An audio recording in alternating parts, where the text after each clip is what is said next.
com o tema A Rotina e os Perigos do Trabalho por Aplicativo, o Edgar Francisco da Silva, mais conhecido como Gringo. Gringo, você tem 15 minutos para fazer sua fala.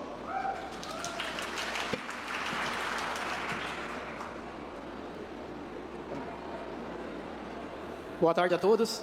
Já fui apresentado aqui, então vou pular essa parte. Quero agradecer ao Ministério da Saúde pelo convite, através da Luciene. Muito obrigado por permitir que a gente possa estar expressando aqui os problemas da nossa profissão e que juntos a gente possamos achar soluções para esses problemas que a gente passa, né? Vamos pôr aqui. Primeiro, eu vou tratar desses tópicos aqui, então vou tentar fazer isso dentro dos 14 minutos que eu tenho aqui. O primeiro é a formação de condutores. A gente tem um grande índice de acidente de motos aí no país, devido a vários fatores. Um deles é a formação de condutores, que essas aulas práticas que vocês podem ver aí é de 1980, então são 43 anos, sem nenhum tipo de atualização. É necessário que tenha uma atualização de acordo com a realidade. Porque aqui quem tirou a habilitação, seja de moto ou de carro, viu como é precário. Você aprende ali um básico, mas que não te permite que você consiga enfrentar esse trânsito louco da cidade, principalmente fazer entrega onde você fica tanto tempo exposto, né? E várias falhas nesse processo de formação também, que nem eu fui tirar a habilitação de caminhão e eu tenho que fazer 15 aulas obrigatórias. E o instrutor me perguntou se eu queria fazer as 15, que eu poderia fazer só 3 e o restante eu ia lá colocar digital. Como que está sendo formado os condutores aqui, né? E aqueles casos extremos que é de venda da CNH, que ainda existe. Eu fui numa festa, tinha 8 pessoas, 5 tinham comprado habilitação. Como é esse tipo de condutor que está indo para a rua, né? E aí a gente tem a Lei 12.997 de 2014, que reconhece que essa profissão é uma profissão de risco. E no regime CLT, quem trabalha nessa profissão no regime CLT tem adicional de periculosidade de 30%. Então, mostrando que essa profissão é de risco. Não quer dizer que porque ele está como autônomo ou está trabalhando no aplicativo que não tem o risco, continua o mesmo risco, né? E para isso tem a Lei 12.009, que é a lei que regulamenta a nossa profissão. Ela exige que tenha o baú, o colete, a antena para cortar linha de pipa, tenha 2 anos de habilitação, tenha no mínimo 21 anos, como vocês podem ver aí, né? Aí o protetor de perna, tem os refletivos, e é isso que precisa na lei. Fora isso, tem um curso de 30 horas, que é para conscientizar o entregador sobre os riscos da nossa profissão, sobre os acessórios de segurança que ele tem que usar, os EPIs, e ele precisa passar uma vistoria anual. Isso faz diminuir muito os acidentes, né? E essa lei funciona? Será que ela funciona? Então, a gente tem uma estatística na cidade de São Paulo de uma morte de moto por dia, na cidade, não é no estado. Por dia, morre uma pessoa de moto na cidade de São Paulo. Essa é a estatística de lá. E aí teve um aplicativo que, no começo dele, que era o Log, ele colocou só profissional 100% regularizado de acordo com essa lei. Ele ficou 5 anos sem ter um óbito por acidente de moto. Ou seja, numa cidade onde a estatística é de uma morte por dia em acidente de moto, ficou 1.826 dias sem ter nenhum óbito. Ou seja, a lei funciona. Segundo o IPEA, o custo desses acidentes... desculpa, perdão que eu pulei um aqui. Segundo o IPEA, o custo desses acidentes para a sociedade é de R$65 mil, e esses dados é de 2021. R$65 mil custa um acidente, e um óbito custa 544 mil. É isso que custa para a sociedade. Toda profissão de risco precisa de regulamentação, de curso especializado, e a nossa não é diferente. Todas funcionam a regulamentação. Por que a nossa não? A nossa profissão que está mostrando aí o quanto que é perigosa e reconhecida que é uma profissão de risco, né? Na pandemia, houve a migração para a nossa profissão, né? Várias empresas fecharam, quem perdeu o emprego, tinha uma moto, migrou para a nossa profissão, para fazer a sua fonte de renda ou uma renda extra. Eles vêm fazer um bico, mas fica nessa profissão o resto da vida. 90% da nossa categoria é assim. Procura uma forma de ganho e acaba ficando. Por isso a importância de se regularizar. E os aplicativos eles não respeitam essa lei. Esse aí é um motofretista, regularizado. Olha a diferença. Ó, ele tem a moto toda equipada. O aplicativo ele não respeita nada disso. Ele só quer colocar o profissional para trabalhar ali para ele. Nem precisa ser profissional na realidade, né? As pessoas sem capacitação para exercer essa profissão de risco. É isso que eles estão fazendo. Empresas de aplicativos são irresponsáveis. E o poder público não pode ser omisso. Já tem a regulamentação, a lei já existe, ela funciona. Ela só não é fiscalizada, nem incentivada e não tem benefícios. Vou dar um exemplo aqui. Quando você usa essa mochila ela é proibida lá na cidade de São Paulo. E a lei não fala que ela é permitida. A lei federal. Ela traz danos irreversíveis à coluna, dependendo do peso que você leva. E você vê essas mochilas, às vezes, com a alça quebrada de tanto peso que levou. Quando você está andando com ela e você faz movimentos, ela sai do ângulo da moto e é comum enganchar em caminhão. E aí você vê vários relatos de entregadores que sofreram um acidente, porque enganchou no caminhão, ele caiu embaixo e até óbitos, né? Quando você cai com moto, é natural você fazer o rolamento. O corpo rola naturalmente. Quando você está com a mochila, o corpo não rola. Então isso agrava as lesões, porque você vai arrastando e vai machucando em um local só, né? E a gente tem casos aí de pessoas que já ficaram paraplégico e tetraplégico, porque a mochila ela é de isopor dentro. Mas aquele isopor, dependendo do jeito que você cai em cima, ele fica mais duro que uma madeira. Então, acontece isso também.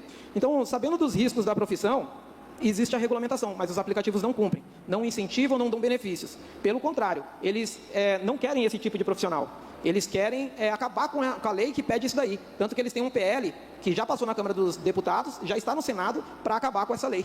É o PL 4247 de 2021, para acabar com a regulamentação do motofrete e está andando, né? Tipo, eles estão fazendo todo o lobby que eles podem para poder fazer com que isso saia de circulação, né?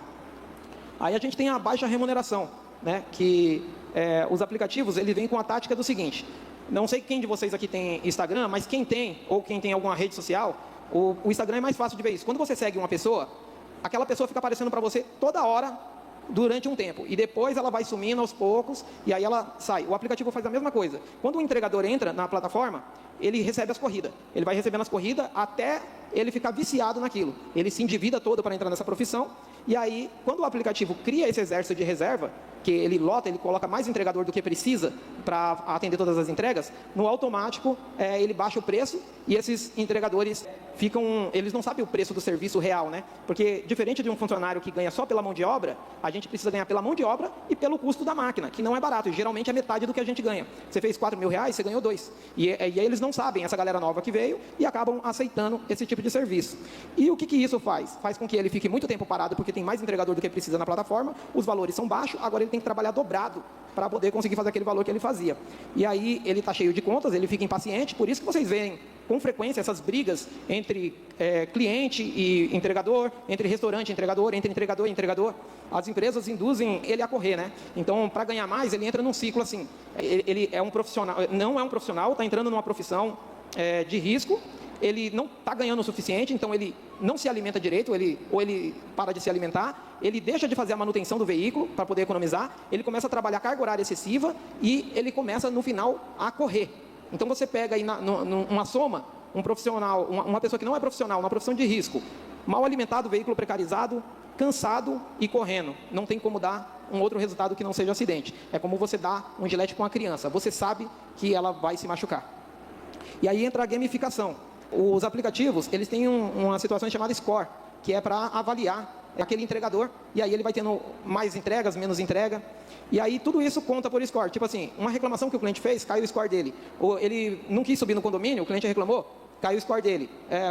Ele foi retirar uma entrega no restaurante, o restaurante estava fechado, caiu o score dele. Ele pegou uma corrida e ele viu que foi um erro do GPS e não vale a pena aquela corrida, ele cancela aquela corrida, caiu o score dele. Então, daqui a pouco ele está bloqueado. E nessa que ele está bloqueado, vários têm reações diferentes. E a gente tem muitos casos que a gente está vendo de pessoas ficarem com depressão, né?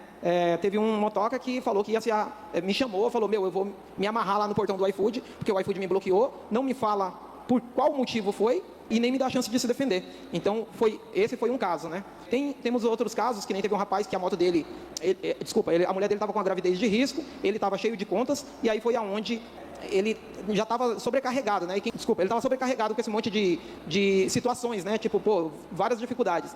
E aí ele pegou e foi fazer uma entrega que valia a pena, que dava para ele ter o ganho dele ali, que arrumava a situação dele. Na volta dessa entrega, o motor da moto dele travou. Mas ele já não aguentava mais tanto problema. Ele já estava no limite. E aí foi aonde a mãe dele arrumou o motor da moto dele e tal, tudo. Ele pegou a moto na oficina e se jogou de um viaduto. Ele catou a moto, parou a moto, pulou e se jogou. Deixa eu ver se eu tenho o caso aqui. Pode dar o play aí, por favor? Bom, rapaziada, sei que isso aqui não é o foco do grupo, mas aí, ó, quem conheceu o familiar do mano dessa moto aqui, ó, uma 150 preta, o mano parou a moto aqui, ó, no viaduto da 9 de julho aqui e se jogou, mano, ó. O motoca parou a moto aqui e se jogou lá embaixo, mano. Se alguém conheceu o dono da família desse mano aí, ó, dá um salve aí, ó, a placa da moto aí, ó.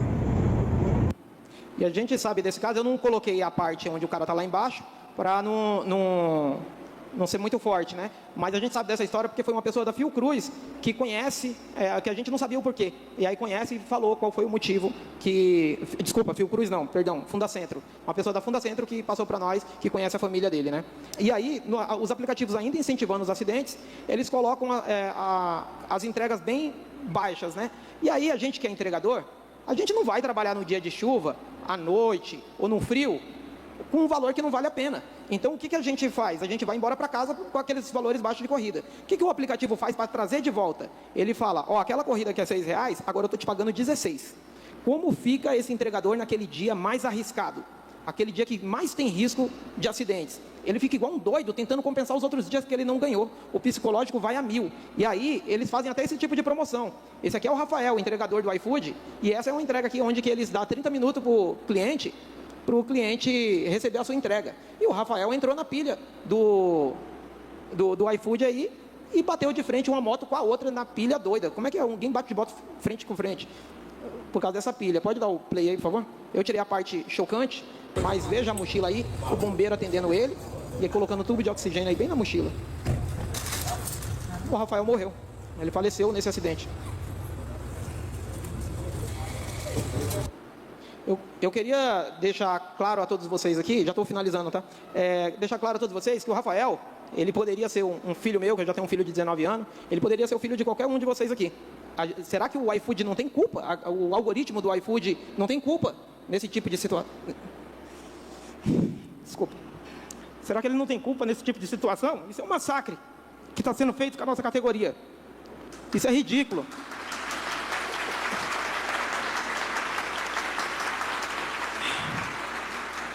E aí eu pergunto para vocês, isso aí é um acidente de trânsito ou acidente de trabalho? Por causa das subnotificações aí, acaba entrando como um acidente de trânsito, sendo que foi um acidente de trabalho. Então, assim, quero deixar claro a todos vocês aqui, que nós não somos contra a modernidade nem a tecnologia. Mas essas empresas precisam ter responsabilidade na saúde e segurança do trabalhador. Hoje essas empresas de aplicativos ficam com o bônus e deixam o ônus para a sociedade pagar. Mas a sociedade está pagando com a nossa saúde física e mental, está pagando com a nossa vida. Se depender dos aplicativos, eles nunca vão melhorar o valor para a gente, eles nunca vão dar nenhum tipo de condição para a gente, que o negócio deles é lucrar. Por isso eu venho aqui, agradeço a oportunidade de falar e pedir ajuda de todos vocês da saúde que estão aqui e os que estão assistindo a gente também, para poder nos ajudar. A nossa categoria precisa dessa atenção e a gente precisa ir para cima desse tipo de empresa, porque eles precisam entender que o primeiro mandamento de uma empresa humana é valorizar quem carrega a empresa nas costas. Muito obrigado.